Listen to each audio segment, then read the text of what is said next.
We are. There we go. Hello, everyone. It's David Roylance here from Speak to Shine International, and we have a small but beautifully formed room today where I have my friend and colleague Sandi Goddard, leadership guru extraordinaire, in front of me, and I think if we have a little conversation over these next, 50 to 60 minutes, and our other guest here, Maria, if you wanted to sort of join in and ask questions, I think we can be significantly less formal than we would need to be were there more people in the room with us. So please do feel free to kind of pitch in if there's something that you personally would like to explore deeper than perhaps I'm going to with Sandi in the conversation. And Sandi, you and I have been friends for a long time, but we've been kind of working together to build things for close on a year now, and I've learned as much from you as I think you very kindly said you did from me when you had me in your Zoom room. And we both approach leadership, but from very different positions. But I guess with a similar aim in mind. One of the things that's often come up with conversations, particularly when I'm having conversations with people who are at that sort of middle management stage, but they want to progress higher, is they haven't really got a handle on what's the difference between leadership and management. Could you expand on, what for you those two things are, please? Yes, absolutely. In my estimation, a leader inspires, motivates, and they have a vision that they share. Mm. Also, I think innovation and challenging the status quo are also part of leadership. So they take people with them. And management is slightly different. I think they're interchangeable. Leaders can manage and managers can be leaders. Mm. If we were to split the two efficiently and effectively, then what we would say is that managers plan, they organize, they control resources. So they ensure that functions happen and that there's the sufficient staff or whatever type of resources you need in order for that to happen. So that we're talking about stability and efficiency and support for leadership. And that's how I see the split. But obviously, we know that leaders also manage. Managers can be leaders. Yes. So, I mean, if you're a manager with a team, clearly you're leading your team. Yes. So, but there are differences, yes. And how would the top tier leadership team recognize whether someone is suitable to be a manager or a leader? Do you think? You say, yeah, they get their team to perform. Yes. They inspire their team. And I'm wondering how do If they I make use those decisions? it, I think, and I don't think I think it's a given. Leadership, whether it's good or bad, is going to impact the bottom line. Mm. So what we're aiming for always is good leadership. So whether in training or when I'm consulting with my clients, that's what we're looking for. So if for instance, a client is looking at their team managers and want to maybe promote them, Yes. they are going to look at what the capabilities are. And actually, I wrote about this some years ago in a book called Fit for Purpose Leadership 6. That's It not was that during book that's sitting right behind you on the bookshelf. No, that's an earlier one. That's Fit Ah, for Purpose Leadership 4. I have written, I've been co-authored about 6 books actually. One just this week, one went out yesterday called Retire, Inspire 2. And there were 22 authors. I was one. And it's already #1 on the Amazon book excellent. list. But I'm distracting you from the I did write about this some years ago during COVID about the different kinds of leaders, and I was trained by Professor Ros Taylor, and she'd written a book on what was it? Fast Track to the Top, and she has 10 commandments. So I'll go through them. They're probably not Please. in the correct order, but I'll go through them. So in her view, having done a lot of interviews with leaders around the world, they problem solve, they Yep. achieve results, they have drive, obviously, interpersonal skills, highly important for a good leader. They're able to manage stress. Now, I would say their own and their team, but they're certainly able to manage stress. They embrace change. So, again, a good leader will embrace change. Self-aware. Not all good leaders are self-aware. Able to negotiate and confident. So those are 10 points. And then I have three more that I would add to that, because I think that you have to have the vision and foresight to plan strategically and also act decisively. And as well as having interpersonal skills, you have to be able to communicate well and with passion. I think if you want people to follow you and understand your vision of where you're taking them, then if you can't communicate that, you know, that's a bit of a problem, really. So that's what I think. I don't know if Maria would like to add anything or ask anything at this point. So, Um, no, just I think the passion element is actually really important. Enthusiasm. yeah, It's just bringing the people along with you. yes. But they also have to, if you can, it's important to be able to communicate it. Tell your team what the vision is, what the plan is, what the strategy, where are we going and why? Yes. Because people want to know why. You know, so many leaders forget that it's all very well saying we're going to be top, but why are we going to be top? Or where and how are we going to get there? So, it's sharing that vision is so important.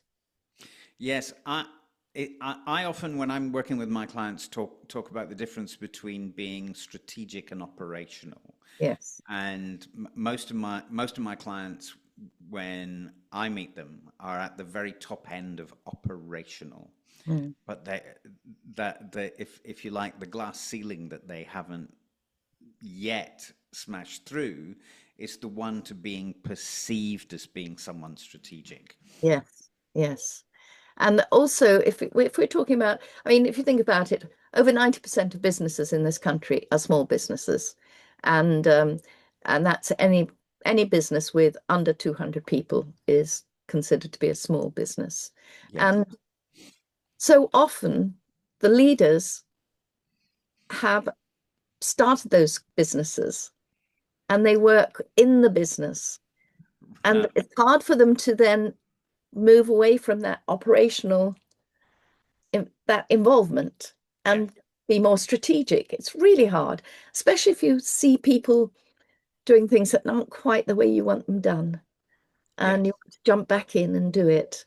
And I think that is quite a challenge in a leadership role, not actually just taking back those operational reins. Yes. I totally get that. I think of business, particularly for an SME, as being three different elements: marketing, sales, and delivery.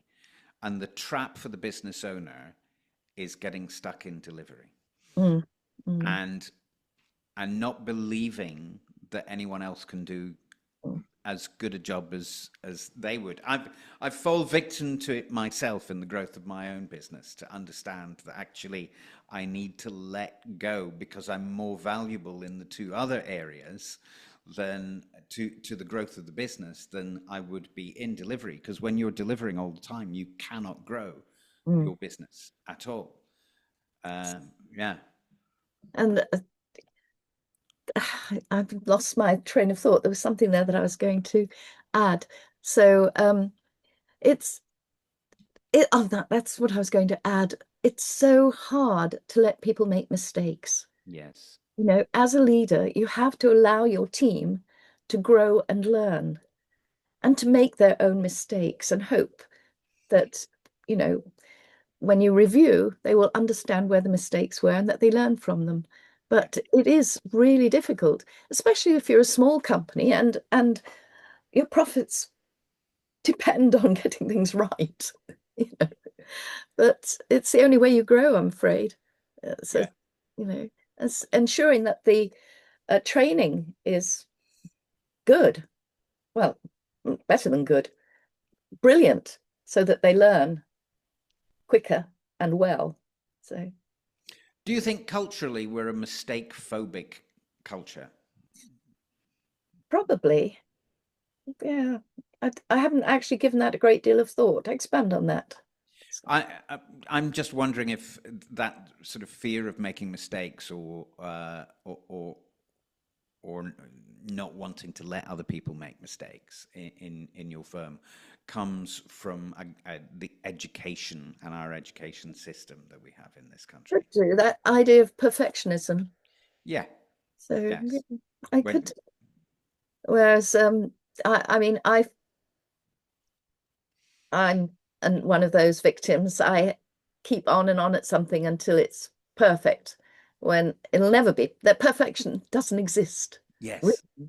And when something is good enough, that's when we should stop, because we can always keep improving it, but it needs to get out there. It needs Yes. to be seen, heard, used, whatever. And if we keep tinkering, then we'll miss opportunities. So yes, I think you're right. We probably are afraid of mistakes, Yeah. And facets. Yeah. did you know that Walt Disney presented the idea of Disneyland to 32 different investors who said, no, no way would this work? But it's only from learning from the mistakes that he made it to the 33rd investor who went, yeah, here's the money, let's make this happen. And sometimes when we make mistakes, if we live in a mindset of being afraid of making mistakes, the danger is that we stop. I think also that's where the vision comes in. You have to believe in your vision, your project, your plan, whatever it is. And you're going to have naysayers. There are going to be people who say, why would you? Who would do that? Who's going to buy it? Will it, it's never going to succeed. If you absolutely believe and have considered the angles, then you have to lead from the front and go Yeah. with it. Yeah. And yes, sometimes I'm sure if we look at all the great leaders around the world, I'm talking now from in the business world, Yes. commercial sense, um, they have, lots of them had failed several times before they've succeeded. Yeah. Absolutely. And I think that's true of everyone who's I think to be in that space where you have ambition to grow either your own company or to grow within a firm or help grow the firm itself. I think you have to have uh, a mindset that sort of sets you apart from the majority. To, And also there's another, you've given me another thought around leadership. Um, so a few weeks ago I did a talk on styles of leadership, and it was good fun because the audience engaged with identifying who various people might be in terms of their style and so on.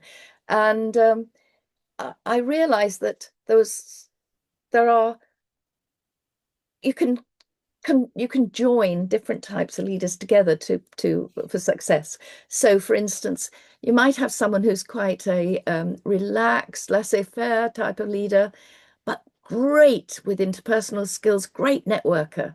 They're the rainmaker. They go out and bring the work in.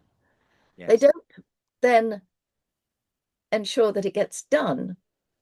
So if they are in partnership with someone, either a great manager or another company leader who's got that other more directive sort of style, they get the work out.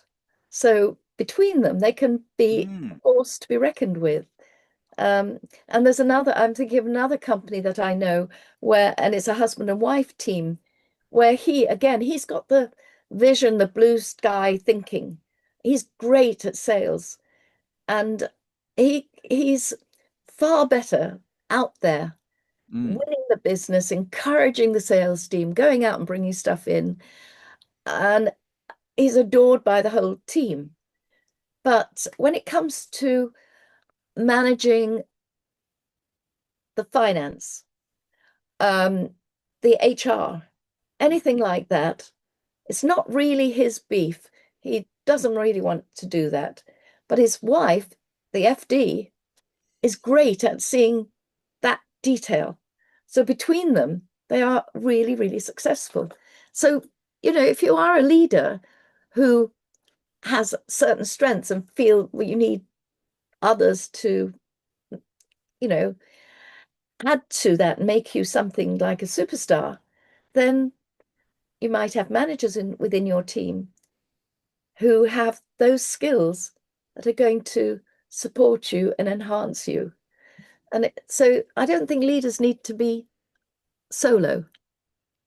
So would you say that's the partnership of big picture and detail? Yes, absolutely is. Yes. Yeah. So, and I genuinely think that is where, people can be very successful in business. So yeah, I think it's not a solo game. You're absolutely right.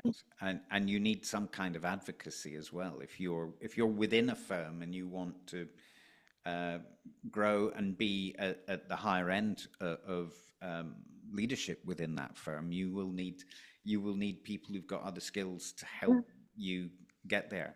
Absolutely. And that's what non-executive directorships can be incredibly valuable, a really wonderful resource. And that goes for everything from not-for-profit all the way through, to big corporations. Trustees and NEDs are super in terms of bringing in those skills and enhancing the leadership of the business, especially if you're building your business for sale at some stage. So, well, let me ask you this: if you encountered the client I was talking about a moment ago, who was at the top end of operational in the roles that she was doing, she's a head of position, but the work itself is purely operational, and it's perceived as being operational by the bigger picture of the top tier C-suite. How would you begin working with someone who is keen to completely change the perception within that firm? What would you do with her, say? Well, I'm going to put my marketing hat on now, because of course that's my background, branding and marketing, and I would definitely look at her CV.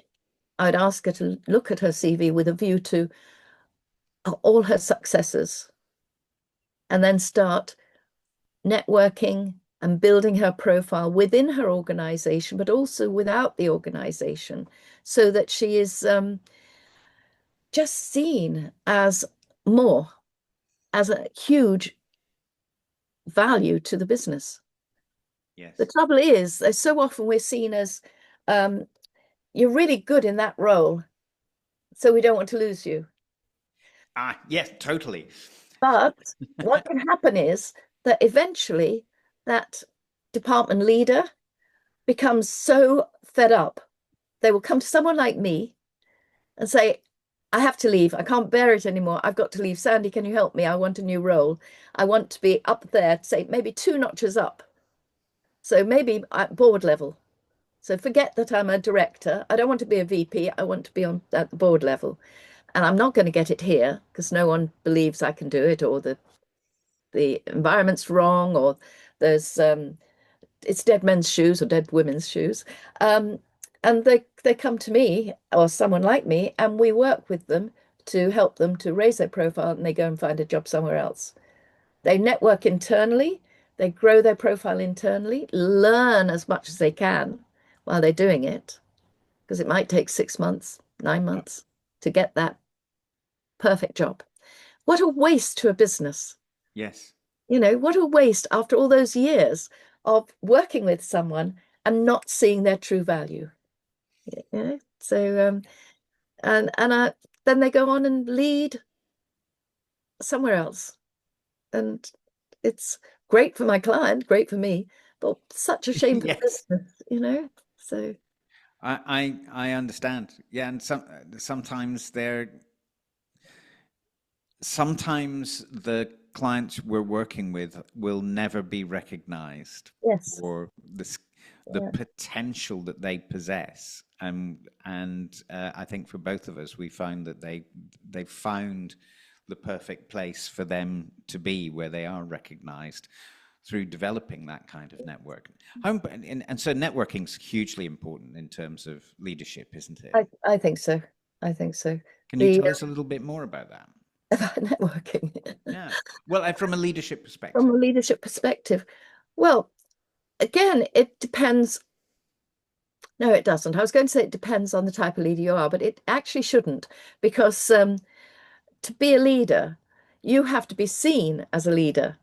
And to be seen means getting out there, Yes. making comment, meeting people that are going to be beneficial to either your career or certainly the growth of your business and your team.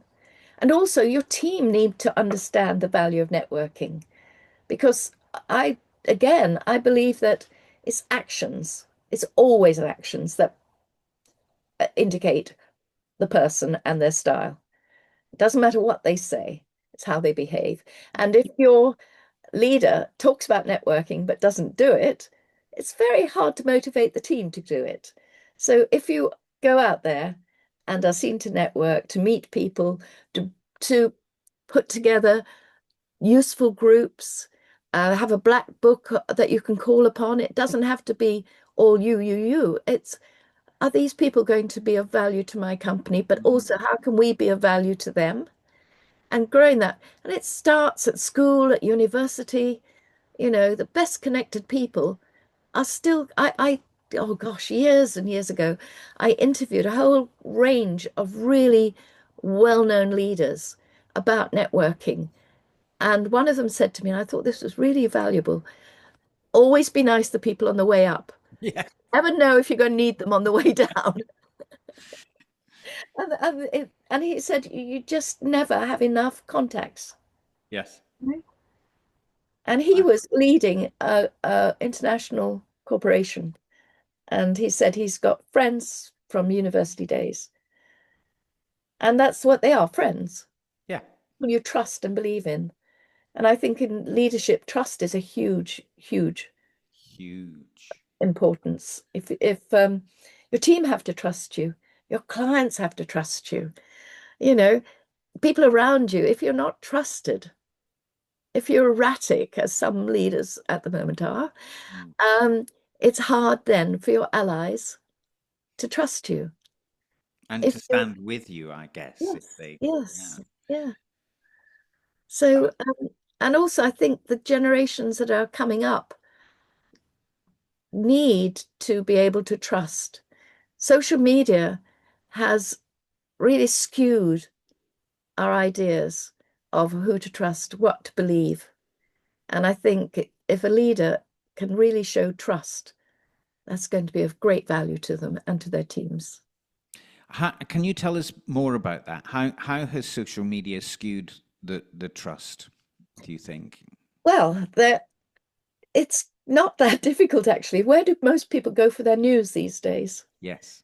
You know, where are they finding information?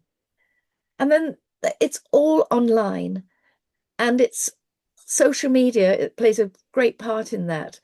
And you get told conspiracy theories, and it's really easy to start believing them.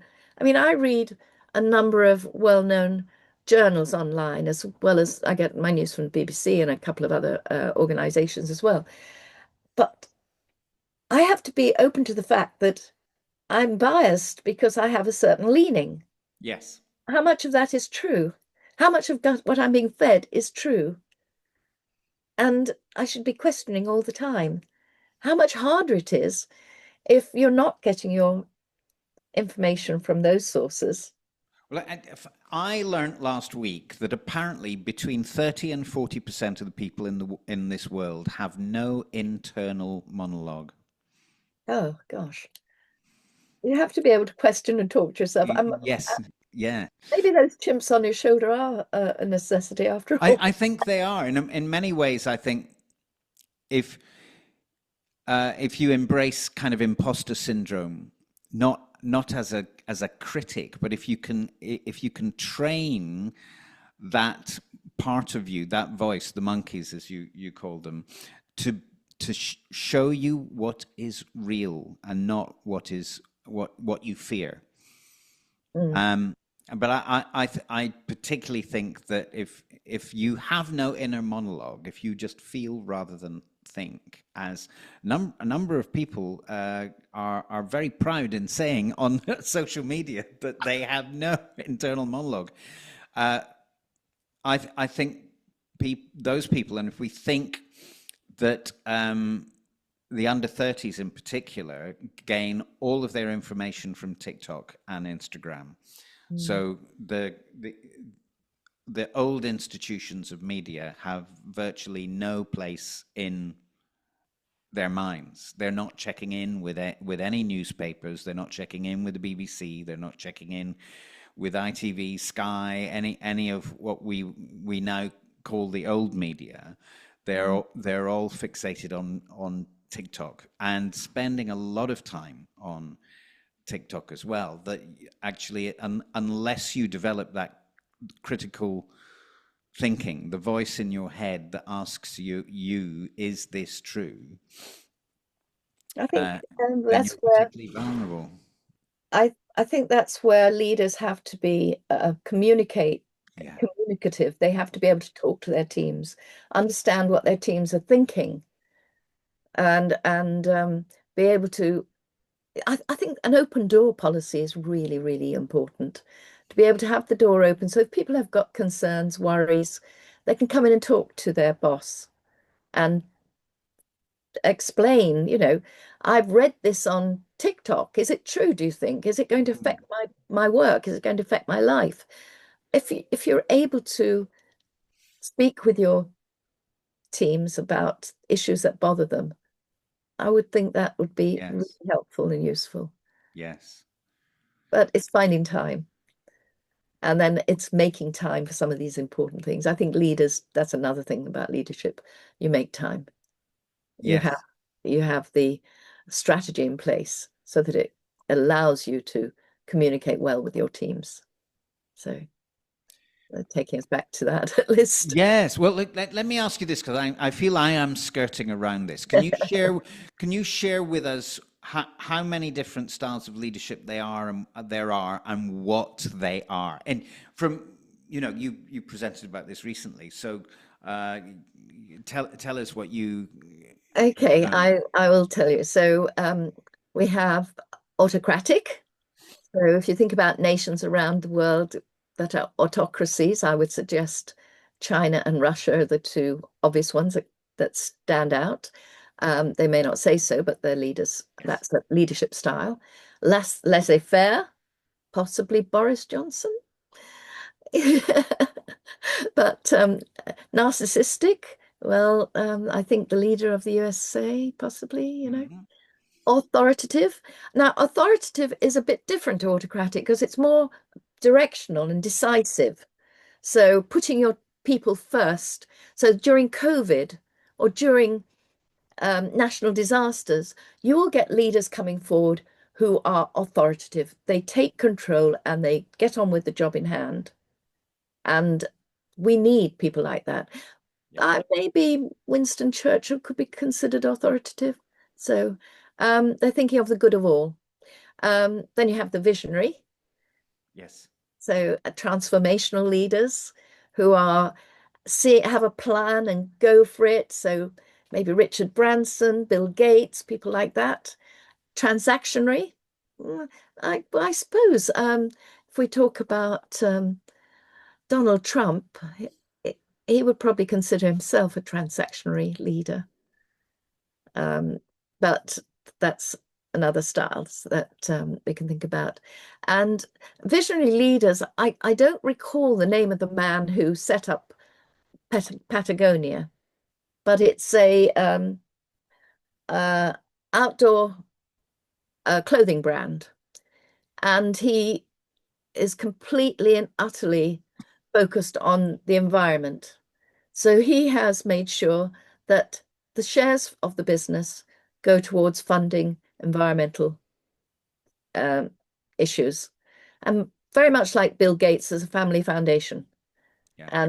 And it's so Bill Gates has just said he's going to be sure that all his billions will be spent in the next 20 years. And I think I read somewhere that a rich man should always die poor. In other words, you can't take it with you, so make sure it goes to good causes. Yeah. And I think that's a brilliant form of leadership too, thinking ahead, thinking about what you're going to do with your wealth. And it's the largest concern, isn't it? The planet is the largest concern. So if you think about, well, I want to make a difference, and I think my experience with all the people I've worked with is that ultimately even the most basic desire for more money is really about having more significance in the world. Yes. How it represents yourself. Yeah. Your value is a representation of yourself, in terms of wealth. Yes, and I think we've been taught that. That's something we all learn. The richer you are, the more important you are. Certainly, the richer you are, the more you can do with your money. So the more influence you can have, because politicians listen to people with money. That's true. Well, you look at what's happening in the States at the moment as well. So that's another aspect of leadership, isn't it? Yeah. It's trying to consider the overall good, having the right vision that impacts well on your world. Yes. Not having a negative impact, having a positive impact. Whatever your world is. Yeah. May I share a story, Sandi? Yes. I was working with a chap called Kane Menkes, who runs Industry Rockstar. He's from San Francisco, and I did some mentorship work with him. He mentored me, by that. And he was telling me the story that he paid $100,000 to sit next to Sir Richard Branson, at a dinner for about 20 people around a big table. And at the time, he had an employee who'd stolen something like $1.5 million of his money and run away, and there was a court case, and he was telling Sir Richard Branson this story about this person, and he said Richard Branson looked really bored. And he said, "Oh God, I've spent $100,000 US dollars to sit next to Richard Branson, and I am boring him." And Richard Branson turned to him and said, "Try solving a bigger problem, and then all your smaller problems will go away." So trying to resolve world hunger. Yeah. Then none of this will be important, and you kind of let it go. And I know from a lawyer I've been working with who has had a client he's done significant amounts of work for who's just not paid him. And he's investing so much of his time in chasing after this person that, and I asked the question of him, how easily could you make that £3,000 if you went out and found a new client? And just let that go. That was a mistake that you did that work without being paid, getting paid for it. But I sympathize, because I had a similar issue once, and looking back, I thought, really, that was such a waste of my time and energy. It was. Yeah. I should have just closed the door on it and got on with what I did best, and that was bringing in business. So yeah, absolutely. It's but there you are. We learn from our mistakes, hopefully. Yes, we do, and then we don't do it again. Assuming that's the idea. Where do you think people get distracted on the route, on the leadership route, or when they're in a leadership position? What kind of distractions kind of take people away from being the best version of themselves, do you think? Oh gosh, there's so many, aren't there? I think if we're talking about, well, actually, doesn't matter whether it's a politician or a business leader, it's going to be the minutiae that are going to distract you. There's always going to be something. It's so easy, if you're Yes. not careful, to be distracted by the minutiae, just as you've explained with your client, instead of looking at the bigger picture, you start looking at detail, and that Mm. draws you away. So I think that's the issue for most of us. And I was actually going to give you an example of the Oh, first please. person I started to work for and I've told this story loads of times.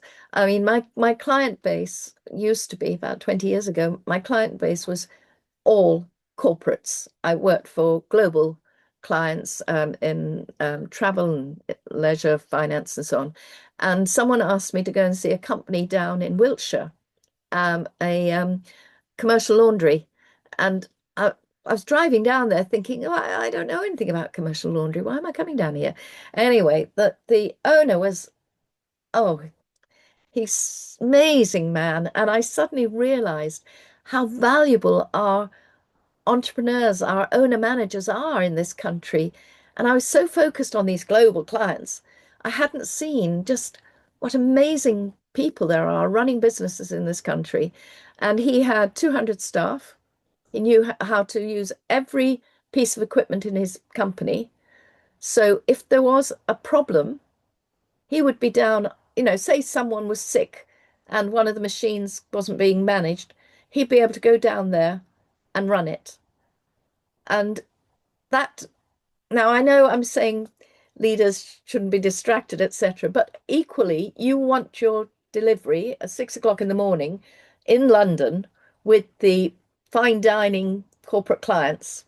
Mm. And so it's imperative that whatever this is, a washing machine, an ironing machine, folding, I don't know, get his machine manned. And if there's nobody to man it, he would do it. Or if there's no one to drive the lorry at some god awful hour into London, he would do it. But equally, he was seeing the bigger picture, building the business. He was giving shares to his staff. He was looking at all aspects of the business. And I was really, really blown away. I mean, to this day, he's my reference point in terms of leadership. He sold his How do you business manage very that fine successfully. line then, Sandy? Sorry? How would you share that with someone you're working with now? How do you maintain that fine line if you are the leader and there isn't a complementary partner, say? Yeah, well, he did have a complementary partner, as it happens. Um, so how would you do that? Well, you'd have to have good management. You'd have to have good managers in place, you know. And he did. He had his structure in place, and he actually was promoting people into leadership roles. So he was looking at all of that, and he recognized when he made mistakes, which is all equally important. I mean, he told me he'd sold his business some years before, um, and he'd made a mistake. And, and there was a recession. He said, thank God for the recession. I was able to buy my business back at less than I sold it for Yeah. and, you know, build it up again. And he sold it very successfully second time round because he'd learned from his mistakes. So I think to me, he epitomizes a great leader, just understanding his people, knowing what their roles are, knowing what's required to keep the business growing, but being focused on that big picture, which was to build a business. He called me in, and at the time I was running my branding agency, he called me in because he wanted help to raise the profile of the company. Mm. And even there, he had already decided, I do not want us to be seen as a laundry. We are not a commercial laundry. We're in hospitality. Mm. So you go away thinking, wow, now that is a big ask. How are we going to meet this challenge? But so to me, that's the epitome of big picture leadership, just understanding your people, being able to sell the vision to the people. It's great, you know. Yes, I often think of leadership as being able to see a future and be able to articulate that future in a way that other people can see it too. Yes. And I think selling shares, not selling shares, but giving shares to staff Yeah. was one of those ways of saying, look, we're all going to benefit. The company that I was talking about that's got a husband-wife client, they have shares, they have given shares to their team because they want to grow together. And, you know, it helps people to see how important profitability is in a company, time management, managing resources, how they all impact your shares at the end of the year. So yes, well, money and time are the only real tangibles, aren't they, in terms of business? Where can you add value? Is it in saving time, or is it in making more money? And everything else is kind of less important, shall we say, in terms of growth. How you know, if you were dealing with someone coming to you who is kind of in a middle management position, say, for instance, someone who's head of sales in a firm, and so exceptionally good at that every time that they have asked if they can be on the board or considered for promotion, it's a no, because that board is too scared of losing all that income by promoting that person without having a clear sense of who's going to replace them. There are two ways you can do that. One, as we spoke about earlier, build your profile and move, go to another firm because they're going to see your value, or sell internally. Yes. So, and you can do that using, well, I go back to the CV first of all. Look at what you've done. Look at your strengths. Look at your successes. Look at the value you've brought to the business. And then put that in a way that says, I can be of even greater value in this role. Why? Because this role will encompass, and I can grow our team to be like me. I can teach them to do this.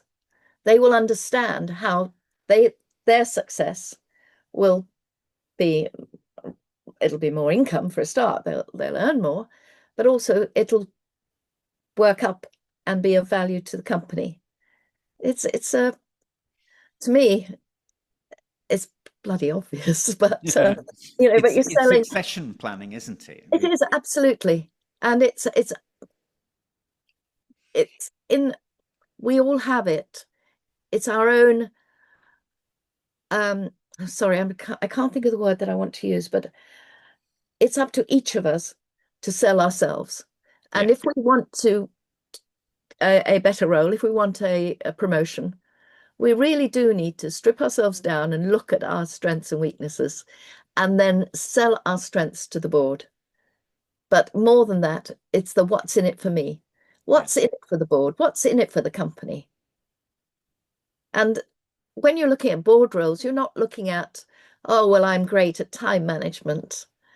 I'm never late. I'm never sick. I get all my jobs done on time.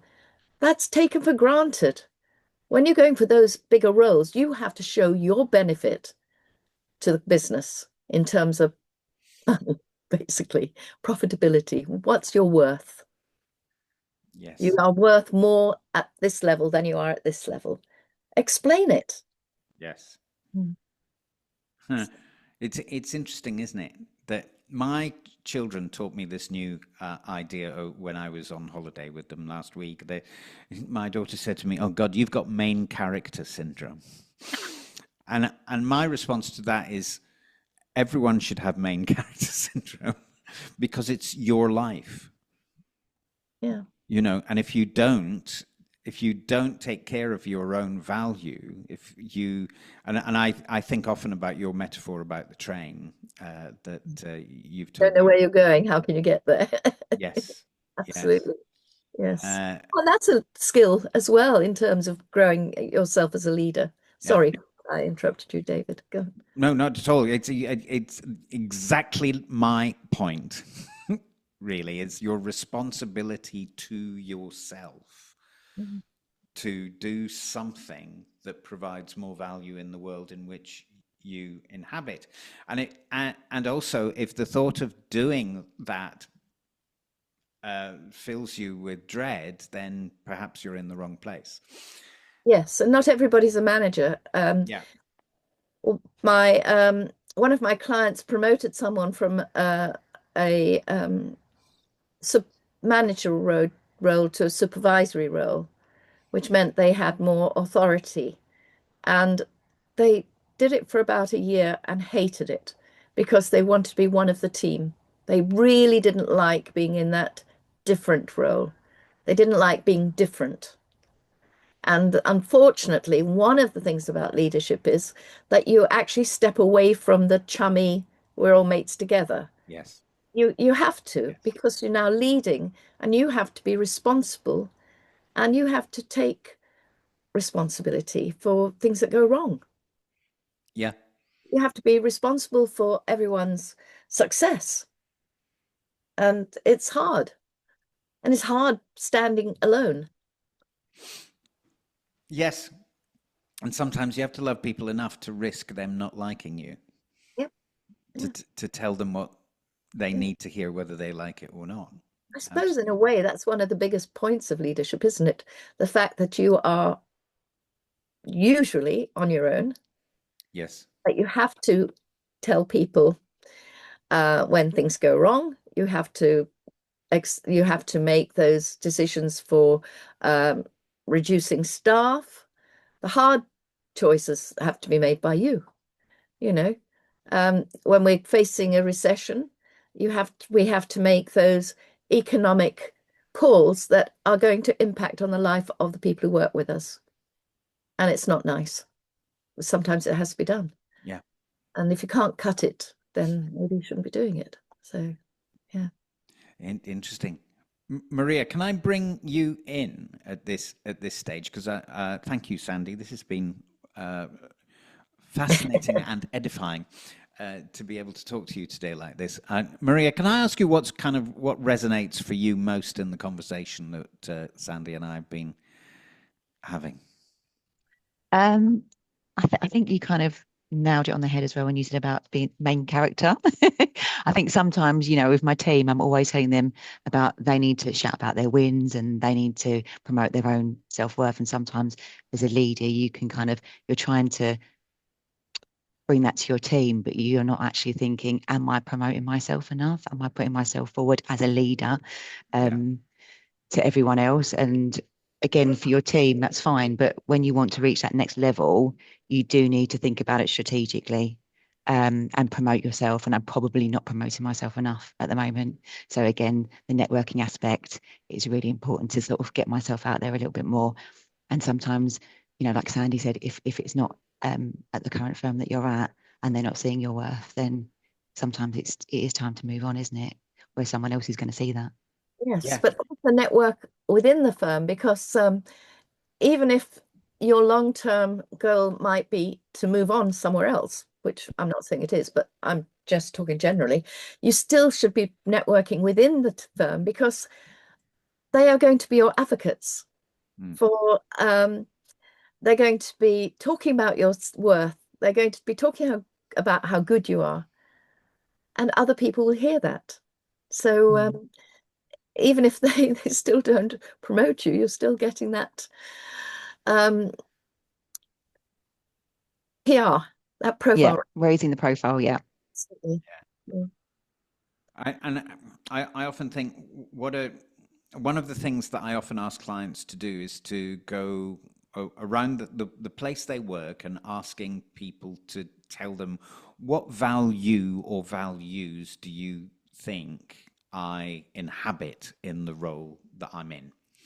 And then they get a huge list normally of values that they look at and go, oh wow, that's amazing that people think that way. And then what they do is they go, oh, what's missing? What are the values that I really wish that people would say? Because those will be the values that are associated with the next step, or the step beyond where you're at. Advancement that you're looking for. Yeah. You know, then you can start working out, how do I share and show the values that I need to be seen as being valuable at that next stage. Is for you, is there an obvious step up next, Maria? Probably not within my current firm. And again, it's me trying to work out in terms of career progression, which avenue I want to take. Yeah. But for me, it's probably more kind of practice management. Remaining in the world of law. Yes. Yeah. Well, I can imagine there are a lot of companies out there that need great practice management to help them to grow. I would say so, definitely. We know a lot of lawyers between us. We certainly do. Yes. Maria, have you got any questions for Sandi on the, you know, is there anything you'd like us to dig a little deeper into whilst you're here? No, I think Sandi's been brilliant with what she's said so far, really. What do you think, other than what you've just said, is the most valuable thing that's come out of this last hour that we've been together? I think again, it's just really sort of, you know the qualities that you need, but sometimes it's just that reinforcement and that discussion. So, you know, getting your team to trust you, having that kind of decisiveness, the kind of the ownership. So being more self-aware and kind of looking at the styles for me as well. Again, it depends on who you're leading as to how you need to switch that up as well, and how you're going to get that message across. Is there a style from the list of styles that Sandi shared that really appeals to you? In an ideal world, more visionary, kind of transformational style. But again, for me, in my current role, you know, sometimes it's more of the day-to-day kind of transactional or sort of authoritative. So yeah, it just depends on, again, what the task at hand is and how the team you're leading. So yeah. I think it might be helpful if you were to draw out your vision for yourself and then put together an action plan. Yeah. So that you commit yourself to where you go next. It's so easy not to do that, to know you want to go somewhere, but not actually do it. And if you put an action plan together, almost a tick list, I must admit, I'm a list person. It helps to focus the mind, visualizes what you have to do, and also put dates next to some of the commitments. So, and we'll talk to you in 6 months' time. Yes, it's like Martin Luther King said, if you want to get to the top of the stairs, you have to start with the first step. And I think that's absolutely true. To have an action plan with a goal that is the top of the stairs, and then create a series of milestones within that, all of which would be exactly stepping stones towards achieving that goal. I think it's fascinating. Is there, Sandi, is there anything in the art of creating an action plan that someone should or shouldn't do that you would advise? I don't have a shouldn't list. My ideal for my clients is to have a short-term, mid-term, and long-term goal, and then identify when you're going to achieve that long-term goal and work backwards. So what do I need to do for the short term to achieve that long-term goal? And then with the objectives at the top, you then have a list of your, as David described them, steps and the different things you need to do in order to achieve your goal. And by the beginning of September, I will have, so some dates. And don't, beat yourself up if you don't actually make those dates, but review them. I mean, I review with my clients, my business clients, we review action plans on a monthly basis. Some things don't get done, and you say, why didn't you get them done? Well, we haven't had time, or actually we've realized that they're not necessary anymore. So if you review your action plan on a monthly basis, it'll help you to keep going forward. So Yeah. And be flexible about it as well, because we can. I know enough people who I've worked with who've had some quite negative experiences through being too fixed and rigid. Oh, I didn't make that first milestone. That means this will never work. Kind of place. I suppose that's the don'ts, isn't it? Yes. And another thing is, if you feel it's necessary, if you feel you need to add to your strengths, if you need there's some courses, training that you feel you need to do, at the bottom beneath your actual actions, I would put some, if anything, like maybe you want to read a book on leadership, or I don't know, do a course in X, put those down as well.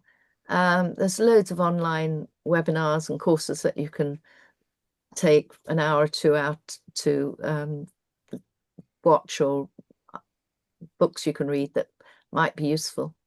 I mean, you may not want to do it. It's just a suggestion of something else to add to the action plan. Have you ever had an action plan, Maria? It's funny you should say that, because I'm always writing action plans for other people, but I don't really do it for myself that much. So, not personal action plan. Yeah. So, do you have a system in the company?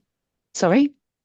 Your appraisal system in the company, is it quarterly, 6 monthly? So ours is 6 monthly. So, and presumably you've raised the issue of wanting to progress within the business. Yes. Yeah. Yes. So yes, I think it really is a case of changing how you're seen. Yes. Enhancing your perception, raising your profile. So thank you. Thank you. So if people are listening to this, what's they are? people are listening to this and they think fascinating, I would like to maybe have a little private time with David and Sandi. What's the best way to get hold of us, Sandi? On LinkedIn, by email, and certainly go to our calendars and put a date in to talk to us free of charge. Yes.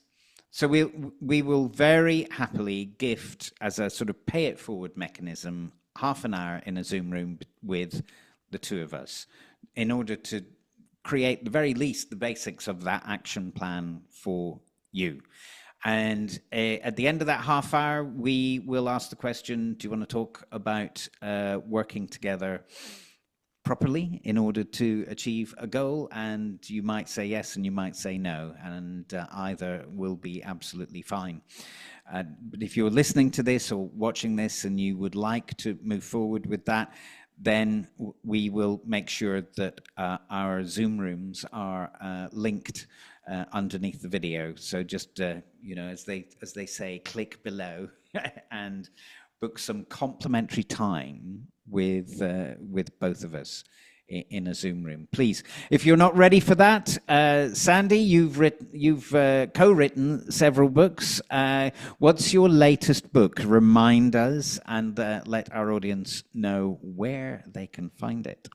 Well, as leaders, you know how hard you work, and it's never too soon to start planning for your retirement, whether you're 30, 40 or 50, whatever. And I must admit, 21 other people have co-authored a book on retirement. It's Retire Inspire 2, because I was involved in Retire Inspire 1 as well. And it's available for 99p on Amazon for another few days. Retire Inspire 2. Extraordinary. That's a deal and a heck. Andrew Priestley will be the author in charge, if you like.